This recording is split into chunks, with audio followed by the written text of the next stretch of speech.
ও তেবে তা সম্বাৰ হৃদি কৰি পৰিহাৰ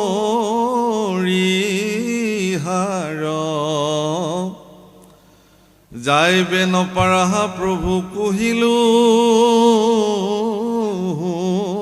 সাৰ।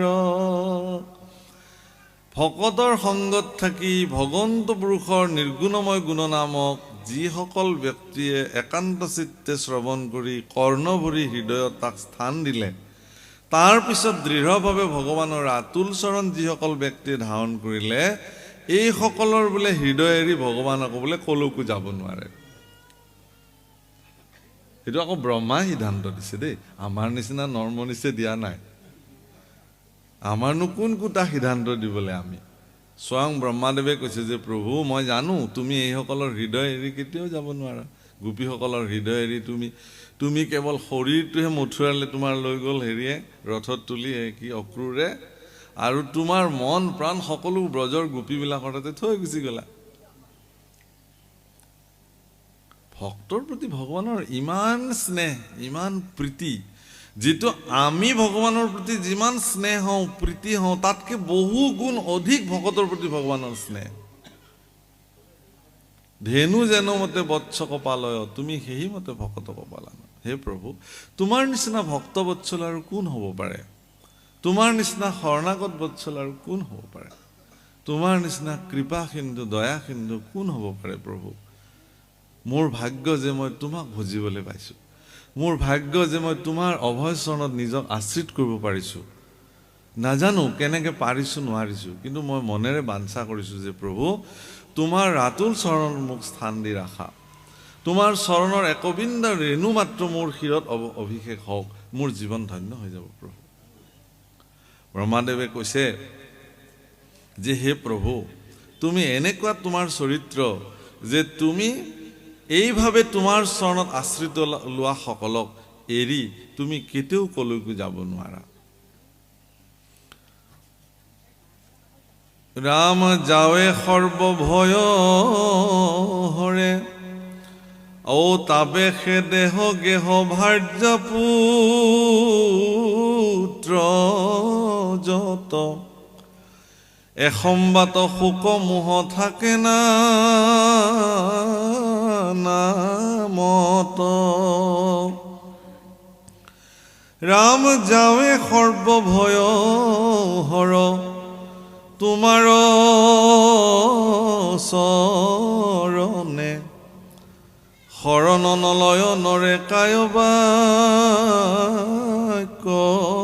মনে।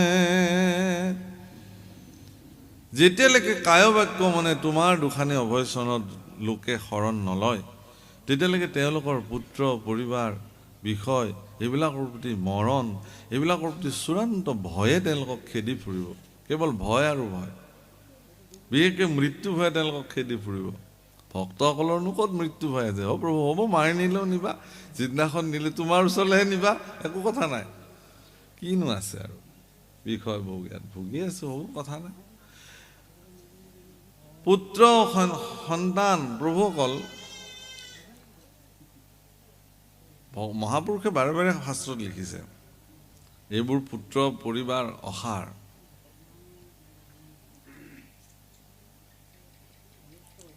অবস্তু বুলি কৈছে, কিন্তু যদিও শাস্ত্ৰৰ অবস্তু বুলি ক'লে, অসাৰ বুলি ক'লে, আমিবিলাকে নিজৰ আইগৰাকীক অবস্তু বুলি এৰিব পাৰিছোঁ জানো? নিজৰ পুত্ৰ কন্যাক বাৰু অবস্তু বুলি এৰিছোঁ নেকি? ভাগৱত পাঠৰ পৰা যাওঁতেও প্ৰসাদৰ টোপোলাটো অকণমান ল'ৰাটোলৈ বেছিকৈ নিব পাৰিলে ভাল আছিল বুলি ইয়াত বহি থাকোঁতেই সেইটো চিন্তাটো আহিল। যাওঁতে দোকানৰ চিপছৰ পেকেট এটা ছোৱালীজনী লৈয়ে যাওঁ নেকি বুলি পেলাই ভাৱনা হয়। আমি বাদ দিব পাৰিছোঁ জানো? নোৱাৰোঁ। তেতিয়াহ'লে মহাপুৰুষৰ বাক্যটোক আমি মনা নাই নেকি বাৰু? যিদিনাখনে মই গম পালোঁ এইবিলাকতো পুত্ৰ ভাৰ্য সকলো অসাৰ, গৈ বোলে আইগৰাকীৰ ফালে চোৱাই নাই, বোলে তোমাৰ ফালে নাচাওঁ আৰু তুমি অসাৰ আৰু সম্বন্ধ নাই দেই, আনিলোঁ আৰু শহুৰৰ জীয়েক তুমি এতিয়া থাকা ঘৰত, এইটো হ'ল কথাটো। সেইটোতো কৰা নাই, কোনেও পাৰিছে জানো কৰিবলৈ? সেনেকুৱা কৰিব গ'লে আপোনাৰে দিগদাৰ আছে, কেইদিন লগন খাটিব লাগে ঠিক নাই। গতিকে সেইবোৰ কথা বেলেগ। তেতিয়াহ'লে অসাৰ কেনেকৈ হ'ব প্ৰভুসকল? সাৰ আৰু অসাৰটো মহাপুৰুষে কিয় ক'লে? আপুনি চাওক, এতিয়া কৰ্দম ঋষিক ব্ৰহ্মাদেৱে ক'লে তুমি বিয়া পতা। মোৰ দেউতাই মোক বিয়া পতাবলৈ ক'লেতো মই 7 জাপ মাৰিবা। দেউতাই আজ্ঞা দিলে যেতিয়া হ'ল আৰু, লেঠা নাই, এজনী লৈ আহোঁ আৰু ক'ৰবাৰ পৰা, হয়তো কথাটো।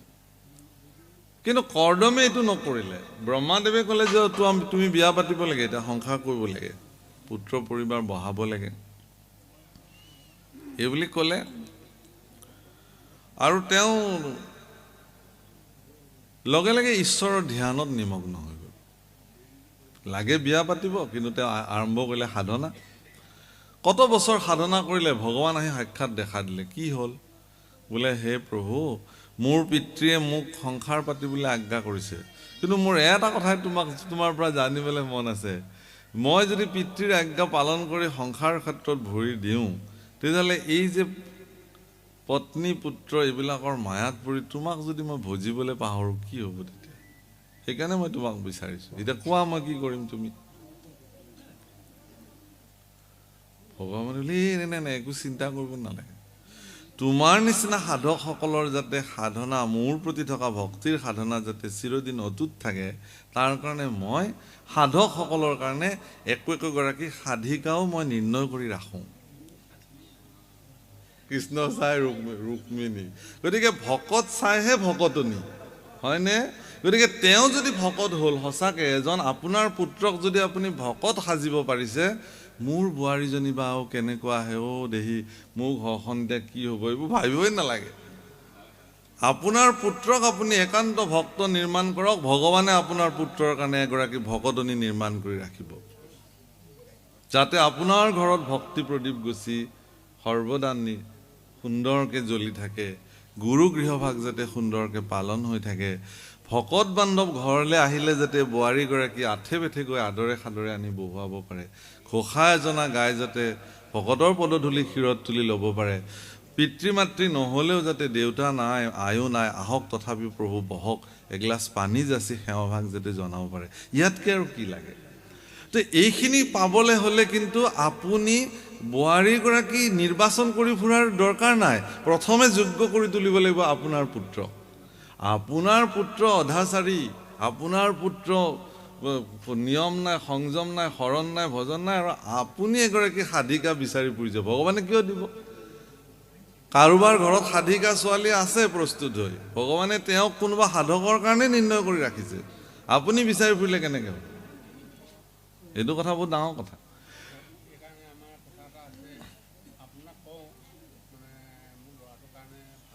ভাল ছোৱালী এজনী চাবচোন।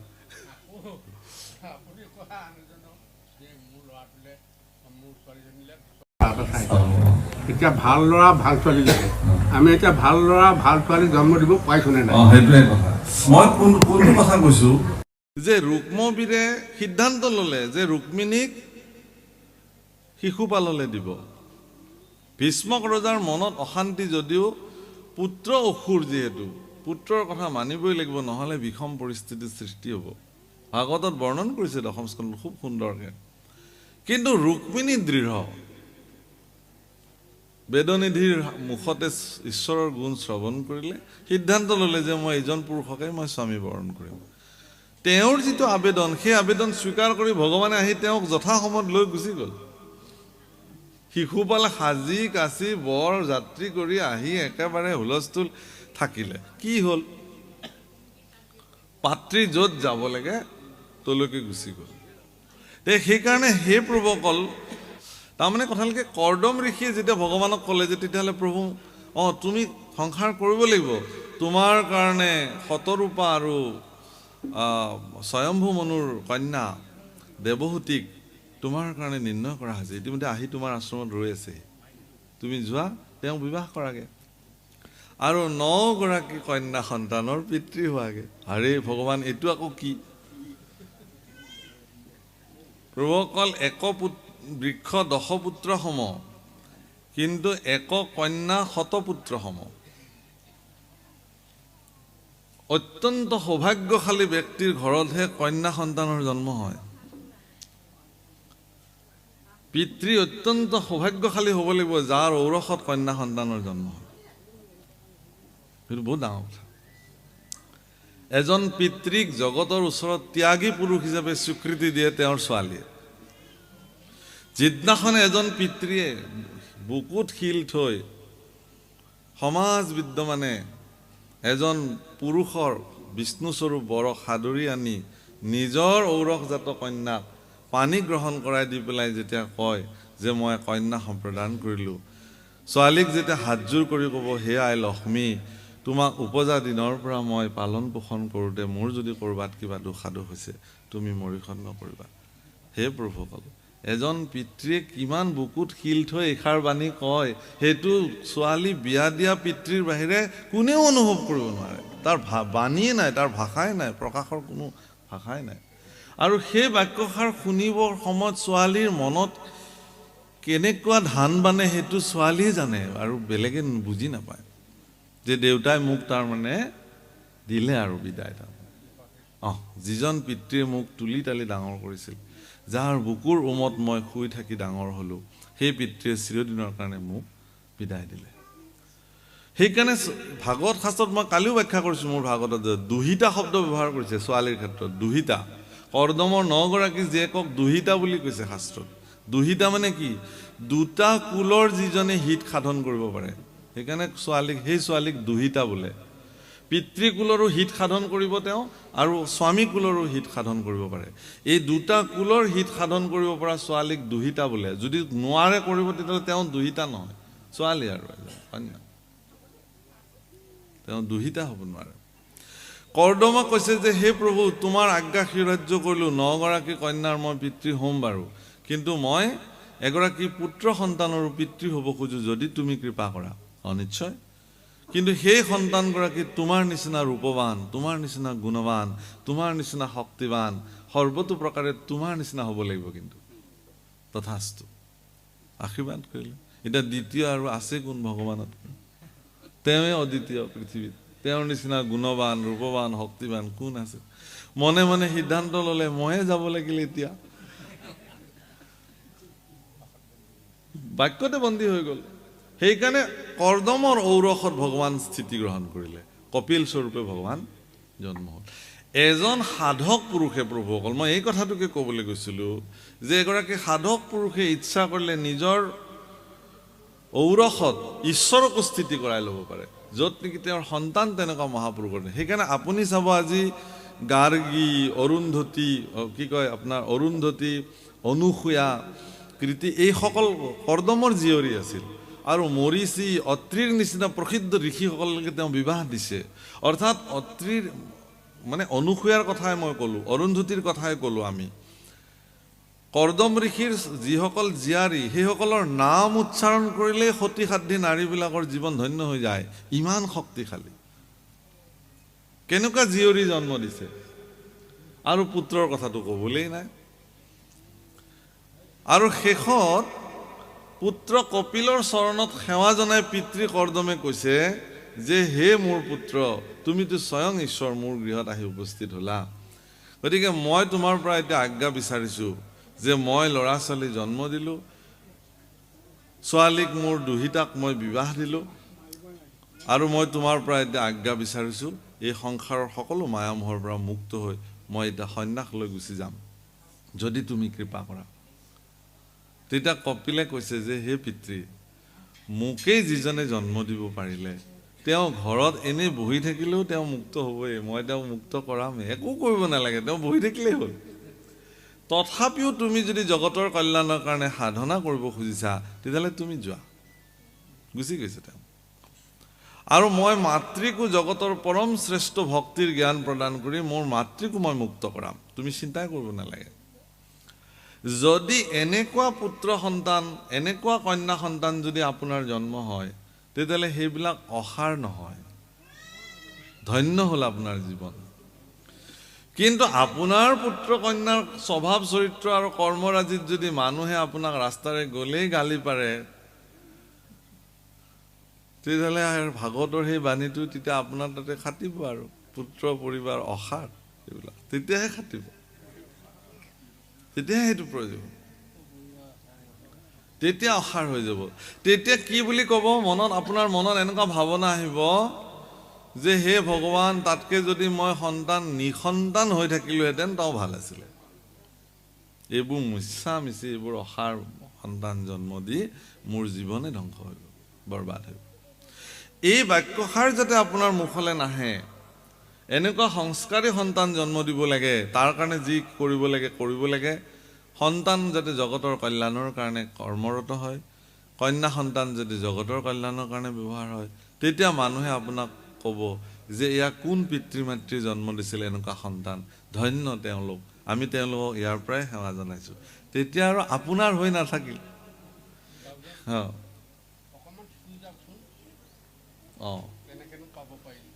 এই ভগৱান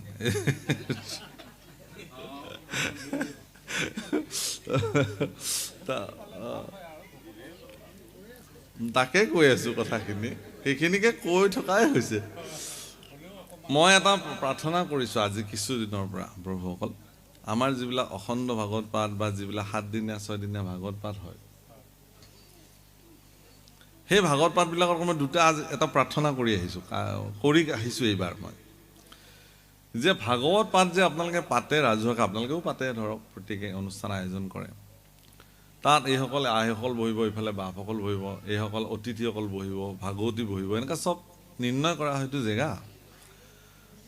সেই ভাগৱতসমূহত এনেকুৱা এটা স্থান নিৰ্ণয় কৰিব লাগে যে এইখিনি জেগাত আমাৰ অঞ্চলৰ যিবিলাক উঠি অহা নৱপ্ৰজন্ম তেওঁলোক বহিব। এইটো কৰক আপোনালোকে, মোৰ এইটো নিবেদন। একদম সংৰক্ষিত স্থান লিখি থৈ দিয়ক, নৱপ্ৰজন্মৰ বাবে নিৰ্ধাৰিত স্থান, আসন থাকক। আৰু প্ৰত্যেক পৰিয়ালৰ প্ৰত্যেক অভিভাৱকে নিজে আহক নাহক ল'ৰাটোক ধুনীয়াকৈ মংগল বেশেৰে সজাই কচাই আনি সেই স্থানত বহাই দিয়ে। বাবা, এতিয়া তুমি 2 ঘণ্টা ভাগৱত শুনা, ৰিজু পাঠক আহিছে তেওঁৰ মুখে শুনা, আমাৰ জগত বনিয়া বাপ আহিছে তেওঁৰ মুখে শুনা, বিনীত বৰা আহিছে তেওঁৰ মুখে শুনা, অনিল তাঁতী বাপ আহিছে তেওঁৰ মুখে শুনা। এইসকল শ্ৰদ্ধেয় ভকত আমাৰ অনৰ্গল, তেওঁলোকে দিনে ৰাতি ভাগৱত কথা কৈ আহিছে, শুনা তুমি, আমি লাগে ঘৰত যি কৰিব লাগে কৰিব। এইবুলি তেওঁলোকক বহাই দিব লাগে, সেইটো তেওঁলোকৰ স্থান। আৰু তেতিয়া আপোনাৰ মনত কিন্তু এটা আনন্দ আহিব, আপোনাৰ ল'ৰাটোৱে যেতিয়া একান্ত চিত্তে বহি তাৰ পৰা কৃষ্ণ কথা শুনি থাকিব, আপোনাৰ ছোৱালীজনী যেতিয়া তাত 2 ঘণ্টা একান্ত চিত্তে বহি নিৰ্দিষ্ট স্থানত বহি কৃষ্ণ কথা শুনি থাকিব, এই দৃশ্যাৱলী দেখিলে আপোনাৰ মনত আনন্দ আহিব। আপোনালোকক মই ইংগিতটো দিছোঁ প্ৰভুসকল, সঁচা ইংগিত এটা দিছোঁ, আছে ইয়াত বহি আছে। আপোনালোকৰ ল'ৰা ছোৱালীক এই ঔষধটো দিয়ক। মইতো কওঁ যে আপোনালোকে যে ভাগৱত শুনি আছে নহয়, এইটো আপোনালোকৰ বিনোদ, তাৰ বাহিৰে একো নহয়। ভাল লাগিছে আৰু কৃষ্ণ কথা শুনি, তাৰ বাহিৰে একো কামত নাই। একদম মই সঁচা কথা এটা কৈছোঁ, আৰু বেয়া পালেও উপায় নাই। আপোনালোকৰ কাৰণে এটা মনৰ খোৰাক, আৰু বৰ ভাল লাগিল কৃষ্ণ কথা শুনি। এতিয়া এইখিনি কথা নি আপুনি ক'ত ব্যৱহাৰ কৰিব? পাৰ হৈ আহিলে সেইবোৰ দিন। সেইকাৰণে মই সেইকাৰণে উঠি অহা ল'ৰা ছোৱালীবিলাকক খুব সিহঁতক মই আদৰ কৰোঁ, মৰম কৰোঁ। সিহঁতক মই কৃষ্ণ কথা শুনিবৰ কাৰণে প্ৰেৰণা দিওঁ আৰু কওঁ যে হে বাচ্চাহঁত, তোমালোকে শুনা, এই মহৌষধি মোৰ কৃপালু গুৰুজনাই আজিৰ পৰা 600 বছৰ আগতেই এনেকুৱা মহৌষধি এপালি দি থৈ গ'ল, যি মহৌষধি আমি যদি শিশু অৱস্থাতে পান কৰি দিওঁ, কুমাৰ অৱস্থাত যদি তাক আমি সেৱন কৰোঁ, চিৰদিন সংসাৰ ব্যাধিৰ পৰা মুক্ত হৈ জীৱন কটাব পাৰোঁ। শৰীৰৰ বেমাৰ হ'বই প্ৰভুসকল, শৰীৰ আছে ব্যাধি আহিব, কিন্তু আটাইতকৈ ডাঙৰ কথাটো হ'ল কি, সংসাৰ ব্যাধিৰ পৰা আপুনি মুক্ত হ'ব পাৰে নে নোৱাৰে? শৰীৰম ব্যাধি মন্দিৰম, আচলতে ব্যাধিৰে মন্দিৰ শৰীৰটো, ব্যাধি থাকিবই, সেইবোৰ ডাঙৰ কথা নহয়। কিন্তু সংসাৰ নামৰ যিটো বেমাৰ, এই সংসাৰ ব্যাধিৰ পৰা আপুনি নিজক মুক্ত কৰিব পাৰে নে নোৱাৰে? সেইকাৰণে ইয়াত কৈছে যে সেইসকল যিসকলে ভাৰ্যা পুত্ৰক তেওঁলোকে বিষ্ঠা ৰূপে দেখিব, পদপংকজত আশ্ৰয় গ্ৰহণ কৰিব। আৰু কি কৈছে, যিসকলে শ্ৰৱণ কীৰ্তন পৰিত্যাগ কৰি সকাম কৰ্মক মাত্ৰ কৰে, সি সবে দৈৱে তাকো বঞ্চিলেক আতি, মহামন্দমতি সিটো ভৈলা আত্মঘাতী। কেৱল প্ৰাপ্তিৰ আশাত তেওঁলোকে ঈশ্বৰ ভজনা কৰিলে, অমুক লাগে তমুক লাগে প্ৰভু। আর তোমার প্রসঙ্গে সর্ব অশুভ রই, তাহাত বিমুখ হুয়া পাপি দুরাখই।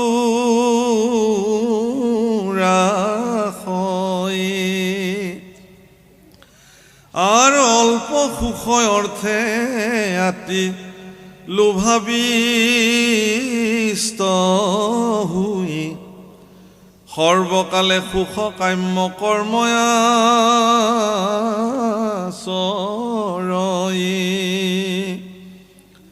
রাম সুধা তৃষ্ণা বাত পিত্ত শীতয়ুষ্ণ ভয়, দুষ্মহ কামাগ্নি আর হৃদয় দহই। আর এহি সবে তাসম্বাক সহজে পীৰই, তাক দেখি মোৰ মনে দুখয় উপজই। মানুহবিলাকৰ এই অৱস্থা দেখিলে মোৰ দুখ লাগে ভগৱান, কাৰণ ময়ে সৃষ্টি কৰিলোঁ তেওঁলোকক। কিন্তু এওঁলোকে অল্প সুখকে বহুত বুলি মানি, বিষয় সুখকে তেওঁলোকে সৰ্বশ্ৰেষ্ঠ মানি, তেওঁলোকে ইন্দ্ৰিয় সুখকে তেওঁলোকে জীৱনৰ সৰ্বশ্ৰেষ্ঠ বুলি মানি, তেওঁলোকে কেৱল সকাম কৰ্মতে, বিষয় কৰ্মতে জীৱনটোৰ গোটেই সময়খন নষ্ট কৰি পেলায়। বৃদ্ধ বয়সত হয়তো মানসিকতাৰ কিছু পৰিৱৰ্তন ঘটে, বয়সৰ অভিজ্ঞতাই তেওঁক শিকায় বহু কথা, পোৱা নোপোৱাৰ বেদনাত তেওঁ বহু কথা শিকি লয়, আৰু তেতিয়া তেওঁ উপায় নাপায় যে হে প্ৰভু, আৰু এতিয়া আৰু তুমিয়ে, আৰু তোমাৰ বাহিৰে কোন আছে। তেতিয়া কি হ'ব, এওঁলোকে যাৰ বিনিময়ত দুষ্মহ কামাগ্নি হৃদয় তেওঁলোকক দহে, অথচ কামনাক তেওঁলোকে ভোগ কৰিব নোৱাৰে। কুকুৰে যেনেকে প্ৰচণ্ড লোভ থকাৰ পিছতো একমাত্ৰ দন্তবিহীন কাৰ হৈ বৃদ্ধ অৱস্থাত হাড় টুকুৰ কেৱল জিভাৰে লৰফৰ কৰি চেলেকি মাত্ৰ সন্তুষ্টি ৰয়, মানুহৰ অৱস্থা সেইটো। মৃত্যু অৱস্থালৈকে খামুচি আজৰি কেনেকে দুপইচা ঘটিব পাৰি, কেনেকে বেংক বেলেঞ্চ বঢ়াব পাৰি, কেনেকে মাটি সম্পত্তি বঢ়াব পাৰি, মই নকওঁ নালাগে বুলি, সেইবোৰো আমাক প্ৰয়োজন আছে। কিন্তু তাতেই মজি থাকিব নালাগে যে আপুনি সমৃদ্ধিশালী হ'বই লাগিব। প্ৰভুসকল, সমৃদ্ধিশালী আমাৰ হোৱাটো ভাল পাওঁ। কেনেকে ভাল লাগে যে এজন ভকত যদি, মইতো ভাবোঁ যে এজন ভকতে যদি সৎভাৱে খুব পৰিশ্ৰমৰ মাজেৰে তেওঁ সৎভাৱে ধন উপাৰ্জন কৰিছে, তেতিয়াহ'লে আমিতো তেওঁক স্বাগতম জনাওঁ, ভাল। কাৰণ ভকতৰ হ'ব লাগে। কিয় হ'ব লাগে? কাৰণ ভকতসকলে তেওঁলোকৰ উপাৰ্জিত ধনসমূহ ভক্তিৰ কাৰ্যত ব্যৱহাৰ কৰে। আমি যাতে কোনো দুৰ্জনৰ ওচৰলৈকে অধিৱেশনৰ কাৰণে যাব লগা নহয়, ২ নম্বৰী টকাৰে উপাৰ্জন কৰা ধনৰ পৰা পইচা আনি যাতে আমি আমাৰ ভক্তি কাৰ্যত ভকতক যাতে ব্যৱহাৰ কৰিব, আমাৰ ভকতৰ হওক, তাতকে ভকতসকল সমৃদ্ধিশালী হওক, টকা পইচাৰে ভকতসকল একদম গিজগিজীয়া হৈ যাওক, যাতে আমি ভকতসকলৰ ওচৰত যায়, প্ৰভুসকল আপোনালোকে আমাক হ'ব প্ৰভু, আপুনি চিন্তাই কৰিব নালাগে, আমি আছোঁ, তেতিয়াহে ভাল হ'ব। কিন্তু এজন দুৰ্জন লোক ২ নম্বৰী ধন উপাৰ্জন কৰিছে, আমি আৰু তেওঁৰ ওচৰত গ'লো, উপায় নাই, তেওঁ হ'ব যাওক, এসাঁজ অন্ন মই দিম।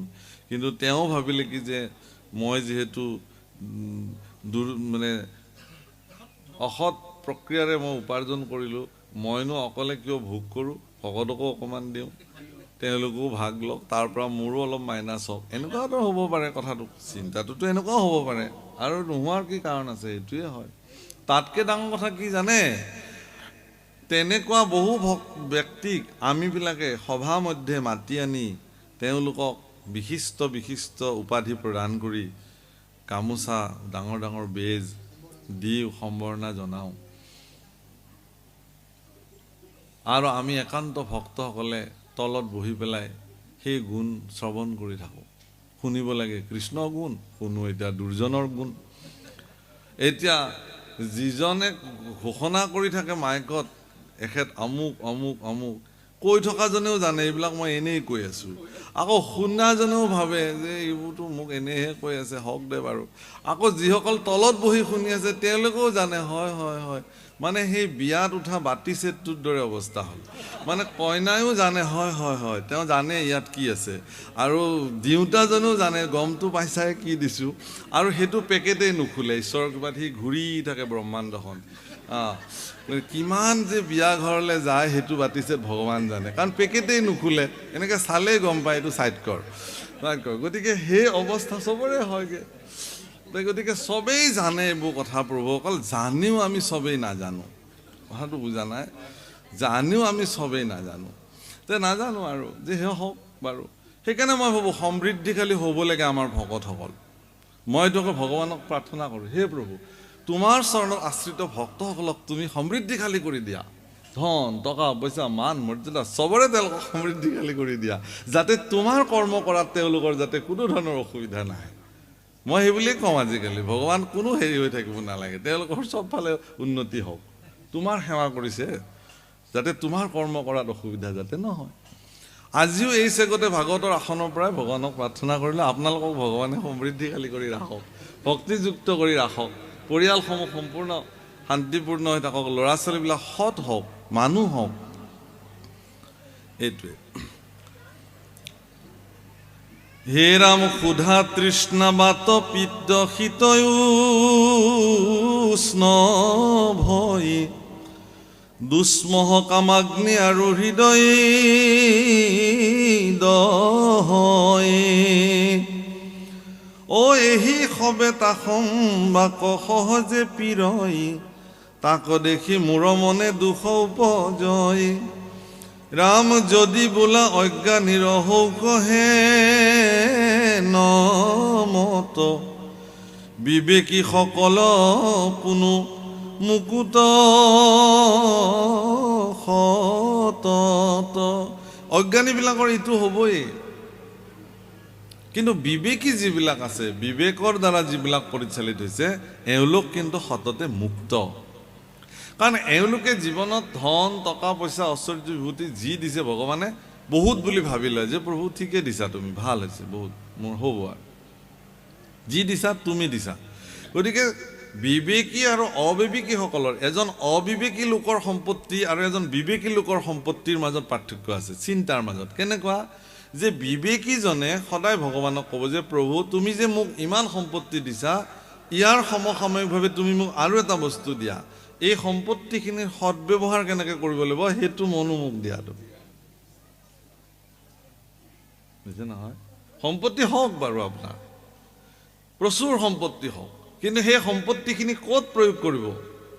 উচিত কামত প্ৰয়োগ হ'ব নে দুষ্কাৰ্যত প্ৰয়োগ হ'ব, নে ভোগবিলাসত যাব, নে সৎকৰ্মত যাব? যদি মোক ভগৱানে এটা তেনেকুৱা বুদ্ধি বিবেক দিয়ে যে এইখিনি সৎকৰ্মৰ কাৰণে দিয়া হওক, তেতিয়াহ'লে সেই ধনখিনি তেওঁৰ জীৱনত কামত আহিব।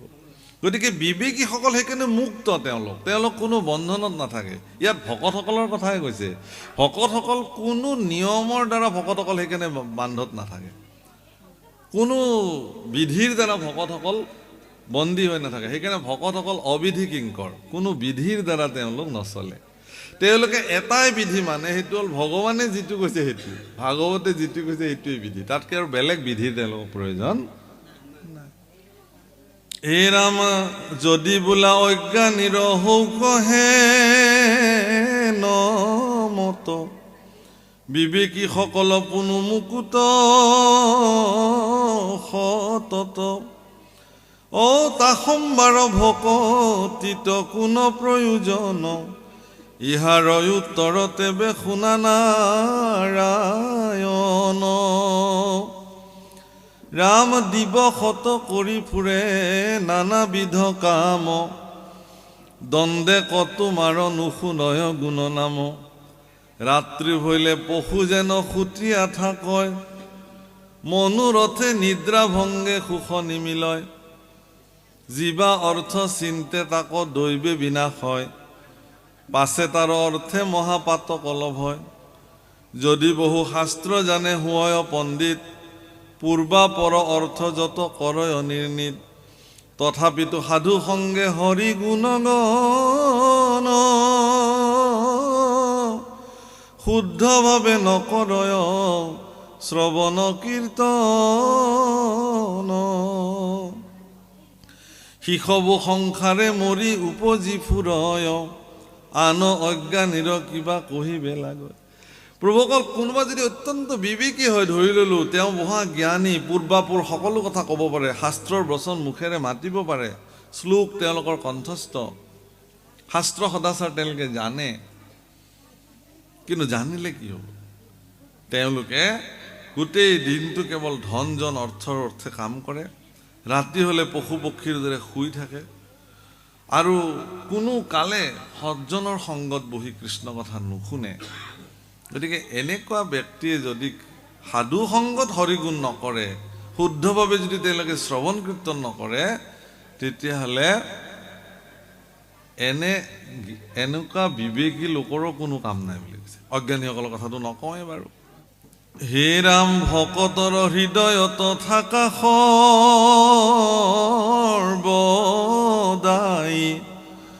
শ্ৰৱণেষে তোমাৰ পদকলা পাই। তুমি ভকতৰ হৃদয়ত থাকা প্ৰভু, তোমাৰ স্থানে সেইডোখৰ। আৰু ভকতৰ হৃদয়ত থকা ভগৱানক পাবৰ কাৰণে হ'লে শ্ৰৱণ কীৰ্তন কৰিবই লাগিব। শ্ৰৱণ কীৰ্তনৰ মাধ্যমেৰেহে, তাৰমানে কি, আপোনাৰ হৃদয়ত বহি থকা ভগৱানক মোক প্ৰয়োজন নাই। মোৰ হৃদয়ত যে ভগৱান বহি আছে সেইটো মই দেখিব পাৰিব লাগিব, সেইজন ভগৱানকহে মোক লাগে। আপোনাৰ তাতে আছে বুলি মই নিশ্চিত, সেইকাৰণে আপোনাক দেখাৰ লগে লগে মই কৃষ্ণ বাপ বুলি সেৱা কৰিছোঁ, কাৰণ আপোনাৰ ভিতৰত সেইজনা আছে, সেইবুলি সেৱা কৰিছোঁ। স্বৰূপাৰ্থত আপোনাৰ যিটো শৰীৰ, বাহ্যিক যিটো শৰীৰ, সেই শৰীৰটো অবস্তু, ক্ষণভংগুৰ, জলৰ ৰেখা, দুদিনীয়া, অস্থায়ী, যি বুলি কয় আপুনি, অপদাৰ্থ, অবস্তু যি কয়। কিন্তু ভিতৰত থকা যিজন বহি আছে, যিজনে চেতন কৰি ৰাখিছে এই শৰীৰটো, তেওঁ চিৰস্থায়ী, চিৰশাশ্বত, নিত্য, সত্য, জ্ঞানৰ আলয় তেওঁ। সেই একেজনাই কিন্তু সকলোৰে ভিতৰতে বহি আছে। সেইকাৰণে স্বৰূপাৰ্থত আমাৰ সকলোৰে এটাই পৰিচয়। আমাক আজিৰ দিনৰ আৰম্ভণিতে সুধিছিলে নহয় যে আপোনাৰ পৰিচয় যদি মোৰ আচল পৰিচয় সোধে, তেতিয়াহ'লে মোৰ আচল পৰিচয়টো হ'ল মই আত্মা। যদি মোৰ বাহ্যিক পৰিচয়, মোৰ শৰীৰটোৰ নামাকৰণটো জানিব খুজিছে, তেতিয়াহ'লে সেইটো ৰিজু পাঠক। বুজিছে না কথাটো? আৰু এইখিনি কথাকে পৰীক্ষিতক বুজাবৰ কাৰণে প্ৰথম স্কন্ধৰ পৰা দ্বাদশ পৰ্যন্তে কহিলা ৰাজত মহা মুনীন্দ্ৰ মহন্তে, হে পৰীক্ষিত, তুমি ইমান চিন্তা কৰিবলগীয়া নাই। তুমি সুধিছা ম্ৰিয়মাণস্য কিম কাৰ্য, মৃত্যুমুখী লোকৰ কি কাম, ম্ৰিয়মান লোকৰ কি কাম। মই তোমাক যুগ ধৰ্ম অনুযায়ী বৰ্ণন কৰিলোঁ যে এতিয়া কলিৰ যুগ, তুমি শ্ৰৱণ কীৰ্তন কৰিব লাগিব। হৰিৰ নাম হৰিৰ নাম হৰিৰ নামৈব কেৱলম কলো নাস্তি নাস্তব্য নাস্তব্য গতিৰ অন্যথা। কলিৰ যুগত হৰিনাম ব্যতিৰেকে আৰু অন্য গতি নাই। মই তোমাক ক'লো তুমি এতিয়া শ্ৰৱণ কীৰ্তন কৰা। বোলে গুৰুদেৱ, শ্ৰৱণ কীৰ্তন কৰিলে মোৰ ঋষি খাপটো ব্যৰ্থ হ'বনে নাই? নহয় আকৌ, স্বয়ং ভগৱানে নিজৰ যদুকুলে নাৰাখিলে, ঋষি খাপত সেও ধ্বংস হৈ গ'ল। তেওঁতো ভগৱান আছিল স্বয়ং। ইচ্ছা কৰিলেতো বোলে কোন ঋষিয়েনো আমাৰ যদুকুল ধ্বংস হ'ব বুলি ক'লে, যা নহয় যা মই কৈছোঁ, এই বুলি ক'লে নহ'লহেঁতেনতো। কিন্তু তেওঁ দেখিলে কি যে এগৰাকী ব্ৰাহ্মণ, এগৰাকী ব্ৰহ্মজ্ঞ ঋষি, তেওঁৰ শ্ৰীমুখে ওলোৱা বাণী জগতত অসত্য হ'ব নোৱাৰে, কাৰণ তেওঁ মোকেই সাধনা কৰি ব্ৰহ্মজ্ঞ হৈছে। তেওঁতো আৰু এনেই ব্ৰহ্মজ্ঞ হোৱা নাই।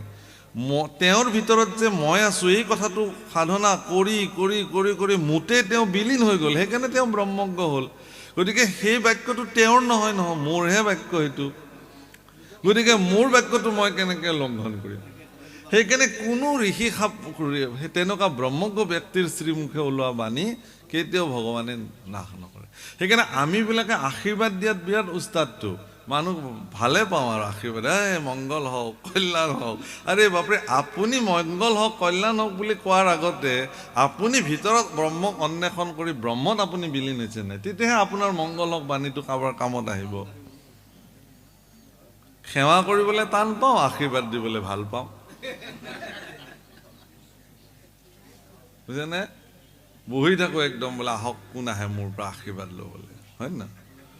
কৃষ্ণই ঋষিসাপ লৈ লৈছিলে, নহয় জানো বাৰু? যদুবংশ ঋষিসাপত ধ্বংস হ'ল, কিন্তু বলভদ্ৰ গাত যে একো নালাগিলে, কথাটো কি? তেওঁ যদুবংশ নহয় নেকি? বলভদ্ৰ কোন প্ৰভুসকল? বলভদ্ৰ স্বয়ং ঈশ্বৰেই, তেওঁৱেই সৃষ্টি অনন্ত।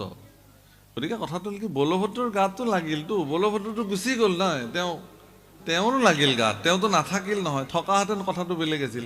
স্বয়ং ভগৱান কৃষ্ণৰ গাতেই লাগিলে, তেওঁৰ ব্যাধৰ শৰত গ'ল,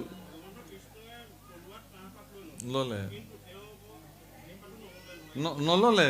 তাৰমানে তেওঁ মানসিক আঘাতত গুচি গ'ল প্ৰভু। তেওঁ ইয়াকো বাধা দিলে, তাকো বাধা দিলে, কোনেও তেওঁৰ বাধা নুশুনিলে। চবেই যুদ্ধ মাৰামাৰি কৰে, তেওঁ ইয়াকো নকৰিবি, আমাৰ নিজৰ মাজত কিয় যুদ্ধ কৰিছ? এইষাৰ বাক্য বলৰামৰ কোনেও গ্ৰহণ নকৰিলে। সেই যে তেওঁ কাৰো কথা, তেওঁৰ বাক্যটো যে কোনেও নাৰাখিলে, সেইটো বাক্যবানে উভতি তেওঁক আঘাত কৰিলে, সেইটোতে তেওঁ গুচি গ'ল। খাইছে, তেওঁ খাইছে, তেওঁ সেইখনৰ মাজত সোমাইছে নহয়। আজি দুজন মানুহ কাজিয়া লাগিলে, এজন ভকত যদি ভিতৰত কাজিয়া ভাঙিবলৈ যায়, তেওঁ প্ৰায়চিত্ত হ'ব লাগিবতো। তেওঁ কোব খাবই, কাৰোবাৰ নহ'লেও কোব এটা খাবই, প্ৰায়চিত্ত তেওঁ হ'ব লাগিব। বোলে মই কাজিয়া ভাঙিবলৈ গৈছিলোঁ প্ৰভুসকল, বোলে নহয় দিয়ক, আপুনিও লাগিব, গোৱা পানী জোৰ দিয়ক, আঁঠু লওক আৰু বেলেগ কথা কৈ লাভ নাই। কথাটো সেইটোহে। গতিকে তেওঁ কৈছে, প্ৰভুসকল গোটেই গুচি গ'লতো। আৰু এটা অজুহাত লাগিবতো ভগৱানক, সকলো কথা তেওঁ যিহেতু নৰলীলা লৈ আহিছিলে। এইবিলাক প্ৰাসংগিকতাত কোৱা কথা প্ৰভু। মই মূল কথাটো এইটোৱেই যে এগৰাকী ব্যক্তিৰ, এইটো বহুত গুৰুত্বপূৰ্ণ কথা মই কৈ আছিলোঁ, যে এগৰাকী ব্যক্তিৰ শ্ৰীমুখে ওলোৱা আশীষ বচন, সেই আশীষ বচন দিবলৈ তেওঁ কেতিয়া যোগ্যপ্ৰাপ্ত হ'ব? যেতিয়া তেওঁ নিজৰ ভিতৰতে ব্ৰহ্মক অন্বেষণ কৰি তেওঁ ব্ৰহ্মক জানন্তি য ইতি ব্ৰাহ্মণ, তেওঁ ব্ৰাহ্মণ হৈ গ'ল। ব্ৰহ্মক জনাৰ পিছত তেওঁ ব্ৰহ্ম হৈ গ'ল, ব্ৰহ্মত তেওঁ বিলীন হৈ গ'ল, ব্ৰহ্ম চিন্তাত তেওঁ বিলীন হ'ল। এতেকে তেওঁৰ শ্ৰীমুখে ওলোৱা বাণী ঈশ্বৰৰ বাণী হিচাপে প্ৰতিপন্ন। সেইকাৰণে ভক্তসকলে যেতিয়া ভক্তসকলক ধৰি ল'লে, আজি আপুনি ভকত হিচাপে কাৰোবাৰ গৃহলৈ গৈছে, আপোনাক ভকত বুলি জানি আমাৰ যিহেতু পৰম্পৰা আছে শাস্ত্ৰত, দেৱৰ্ষি নাৰদকো ব্যাসদেৱে পাদ্যে অৰ্ঘে পুজি পদূলিতে চৰণ ধুৱাইছে, হাদৰি আনি পেলাই আসন ভূষণ দিছে, দি প্ৰণিপাত জনাই প্ৰণিপাতে পুচিলা কুশল আগমন, তাৰপিছত সুধিছে। সেই পৰম্পৰা আজিও অটুট আছে যে আমিও ভকত গৃহলৈ আহিলে তেওঁক আচলতে পদূলিতে চৰণ ধুৱাই আনি পাদ্যে অৰ্ঘে পুজি তেওঁক আমি সেৱা সৎকাৰ কৰিব লাগে। তেতিয়া আপোনাৰ দায়িত্ব কি হ'ব? আপোনাৰ দায়িত্ব এইটোৱে যে আপোনাক যেতিয়া কোনোবাই চৰণ ধুৱাইছে, সেৱা কৰিছে, আপুনি মনেৰে এই সেৱাভাগ ভগৱন্তলৈ নিবেদন কৰিব লাগিব যে হে প্ৰভু, আচলতে মোৰ দৰে নৰাধমক কৰা নাই প্ৰভু, মোৰ ভিতৰত তুমি আছা কাৰণে তোমাকহে কৰি আছে, মই লোৱা নাই কিন্তু প্ৰভু এইটো, হয়নে?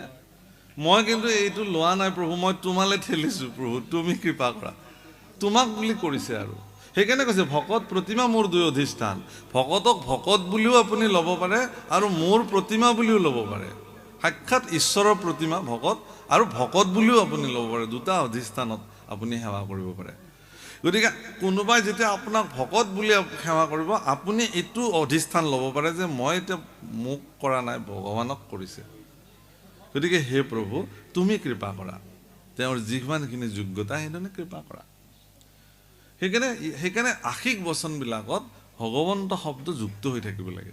ঈশ্বৰে আপোনাক মংগল কৰক, কৃষ্ণৰ কৃপা হওক, মইনো কি, তেওঁ কৰিব আপোনাক কৃপা, তেওঁ যি যোগ্যতা অনুযায়ী আপোনাক সেৱা কৰিব। এই যি নহওক, ইয়াত আকৌ কৈছে ভকতৰ হৃদয়ত থাকা সৰ্বদাই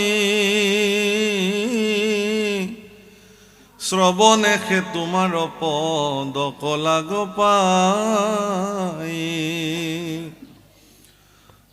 শ্ৰৱণ কৈৰি ভজে আপোনাক মনে যেহি ৰূপ চিন্তে তুমি দেখাৱাতে খনে ভক্তৰ মধ্যত নিষ্কামিষে আতি ভাল কামাতুৰ হোয়া যদি পূজে লোকপাল নানাবিধ দ্ৰব্য চয় কৰিয়া একত্ৰ মহাশুদ্ধভাৱে পূজে পঢ়ি বেদমন্ত্ৰ তথাপিতো তাতো তুমি নুহিকা সন্তুষ্ট নিষ্কামৰ অল্প জল পুষ্পে পত্ৰে তুষ্ট এতেকেহে তপব্ৰত তীৰ্থযজ্ঞ চয় তোমাত অৰ্পণা বিনে ফল নধৰয়। হে প্ৰভুসকল, এইটো শেষ আমাৰ সামৰণি কৰিব খুজিছোঁ। ইয়াত এতেকে আহিছে কাৰণে যে অংক কৰিলে এতেকে উত্তৰ ইমান, নহয়নে? আজিকালি নিলিখে বোলে ল'ৰা ছোৱালীবিলাকে। আমি আগতে খুব লিখিছিলোঁ অংকটো উত্তৰ মিলি গ'ল, এতেকে উত্তৰ ইমান, হয়নে? এতেকে আহিল মানে এতেকেত কৈছে কি যে আপুনি যিয়ে কাৰ্য নকৰক কিয় সেইবোৰ ঈশ্বৰত অৰ্পণ অবিহনে তাৰ একো ফল নাই। গতিকে আপুনি যি কৰ্ম জীৱনত সাধন কৰিব প্ৰভুসকল ঈশ্বৰত অৰ্পণ কৰি কৰিব। আৰু যিজন ব্যক্তিয়ে এই অভ্যাস, মই কালি কৈছিলোঁ যে এখন গৃহত আপুনি এটা সন্তানক ৰাতিপুৱা যেতিয়া মাতৃ পিতৃয়ে নিজ হাতে ৰাতিপুৱা স্নান কৰাই গুৰুগৃহলৈ লৈ আহিব, সৰুৰ পৰাই বাবা ইয়াতে খাওঁ, প্ৰণাম কৰা, ইজনে পৰম পুৰুষ ইয়াত সাক্ষাৎ বিদ্যমান হৈ আছে, তেওঁৰ কৃপা অবিহনে আমি জীয়াই থাকিব নোৱাৰোঁ, তেওঁ সৎবুদ্ধি দিয়ক আমাক, এই বুলি প্ৰাৰ্থনা কৰা। তেওঁ সেইটো শিকিব। জীৱনৰ সৰ্বোচ্চ কৰ্ম তেওঁ ভগৱানক অৰ্পণ কৰি আপোনাৰ ল'ৰা ছোৱালীক কৰিবলৈ শিকাওক। দেখিব যে তেওঁ জীৱনত কেতিয়াও বেয়া কৰ্ম কৰিব নোৱাৰে, কাৰণ বেয়া কৰ্মটো কৰাৰ লগে লগে তেওঁৰ মনলৈ চেতনা আহিব যে এইটোতো মই ভগৱানক অৰ্পণ কৰিব নোৱাৰিম। গতিকে তেওঁৰ সংকুচিত হ'ব।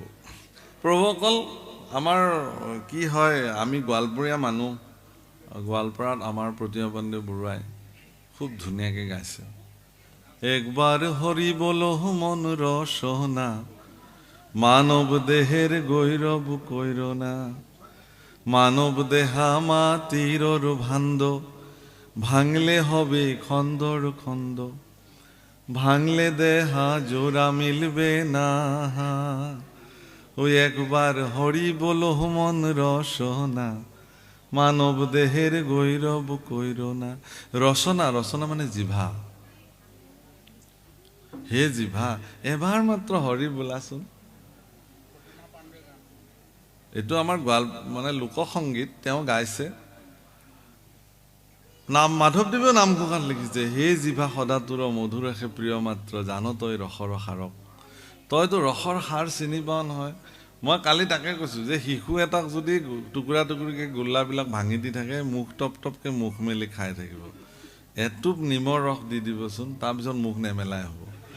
সেই সেইখন চামুচ দেখিলে মুখে নেমেলিব, একদম পাদি কেঁচুৱাটো।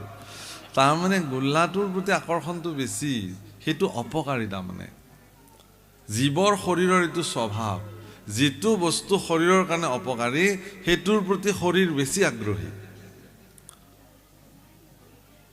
ভাগৱত পাঠত বহি যিবিলাক ভাগৱতীয়ে অলপ কঠিন কথা কেইটামান কয় জীৱনৰ, সেই ভাগৱতীবিলাকক মানুহে বৰ ভাল নাপায়।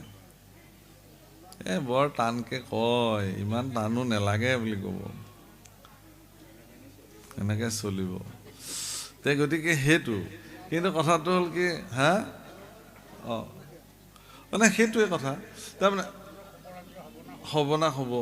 সেইকাৰণে প্ৰভুসকল, যে যিটো মানে জীপালি ঔষধ মুখত তিতা, পেটলৈ গ'লে ভাল। মই বৰ মৰমেৰে আপোনালৈ 10টা গোল্লা আনিছোঁ, আপুনি আজি খাবই লাগিব, নহ'লে খুব বেয়া পাম। আপোনাৰে ইফালে কাটা বহুত পাৰ হৈ গৈছে, ডাক্তৰে কৈছে খোৱাটো দূৰৰ কথা, নেচাবই। চাহৰ লগত দিয়া নাৰিকলৰ লাড়ুটো এনেকৈ হাতখন যোৱাৰ লগে লগে আইগৰাকীয়ে এনেকৈ দিলে লগে লগে হাতখন গুচি আহিব। হয়নে? কি কৰে আপুনি? বোলো হেৰি নাই, হ'ব দিয়ক, কাৰণ জানিছে কথাটো। ইমান ভাল পোৱা বস্তুটোনো কিয় নোখোৱা হ'ল আপুনি? এতিয়া সচেতন হ'ল আপুনি, এইটো আপোনাৰ কাৰণে অপকাৰী। সেইকাৰণে গতিকে জীৱনৰ কঠিন সিদ্ধান্ত, যিটো অপকাৰী মোৰ কাৰণে মই তাক কিয় গ্ৰহণ কৰিম? যিটো মোৰ জীৱনৰ উপকাৰী, জগতৰ কাৰণে কল্যাণকাৰী, সেইটো হে জিভা, জগতৰ কল্যাণকাৰী হ'ল কৃষ্ণ নাম। তোমাৰ ইখন জিভাই যথেষ্ট গোটেই জগতৰ সোৱাদবিলাক লৈ থাকিলা, এবাৰ কৃষ্ণ নামৰ অমৃতৰ সোৱাদটো তুমি ল'বলৈ প্ৰয়াস কৰাচোন। তুমিতো ধন্য হ'বাই, ময়ো ধন্য হৈ যাম।